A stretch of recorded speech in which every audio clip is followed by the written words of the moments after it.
وإذ قالت الملائكة يا مريم إن الله اصطفاك وطهرك واصطفاك على نساء العالمين يا مريم اقنتي لربك واسجدي واركعي مع الراكعين ذلك من أنباء الغيب نوحيه إليك وما كنت لديهم إذ يلقون أقلامهم أيهم يكفل مريم وما كنت لديهم إذ يختصمون إذ قالت الملائكة يا مريم إن الله يبشرك بكلمة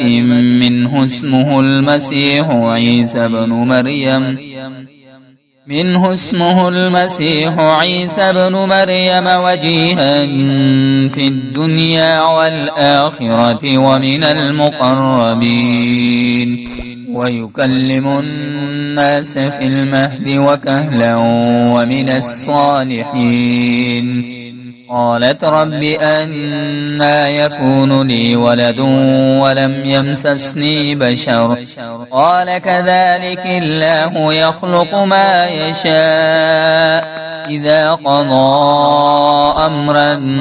فإنما يقول له كن فيكون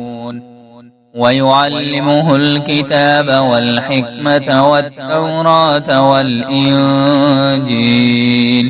ورسولا إلى بني إسرائيل أني قد جئتكم بآية من ربكم أني أخلق لكم من الطين كهيئة الطير فأنفخ فيه فيكون طيرا بإذن الله وأبرئ الأكمه والأبرص وأحيي الموتى بإذن الله وأنبئكم بما تأكلون وما تدخرون في بيوتكم إن في ذلك لآية لكم إن كنتم مؤمنين ومصدقا لما بين يدي من التوراة ولأحل لكم بعض الذي حرم عليكم وجئتكم بآية من ربكم فاتقوا الله وأطيعون إن الله ربي وربكم فاعبدوه هذا صراط مستقيم فلما أحس عيسى منهم الكفر قال من أنصاري إلى الله قال الحواريون نحن أنصار الله آمنا بالله واشهد بأننا مسلمون ربنا آمنا بما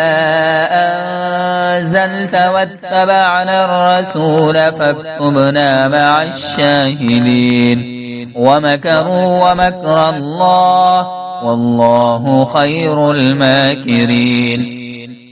إذ قال الله يا عيسى إني متوفيك ورافعك إلي ومطهرك من الذين كفروا وجاعل الذين اتبعوك فوق الذين كفروا إلى يوم القيامة ثم إلي مرجعكم فأحكم بينكم فيما كنتم فيه تختلفون فأما الذين كفروا فأعذبهم عذابا شديدا في الدنيا والآخرة وما لهم من ناصرين وأما الذين آمنوا وعملوا الصالحات فيوفيهم أجورهم والله لا يحب الظالمين ذلك نتلوه عليك من الآيات والذكر الحكيم إن مثل عيسى عند الله كمثل آدم خلقه من تراب ثم قال له كن فيكون الحق من ربك فلا تكن من الممترين فمن حاجك فيه من بعد ما جاءك من العلم فقل تعالوا ندع أبناءنا وأبناءكم ونساءنا ونساءكم وأنفسنا وأنفسكم ثم نبتهل فنجعل لعنة الله على الكاذبين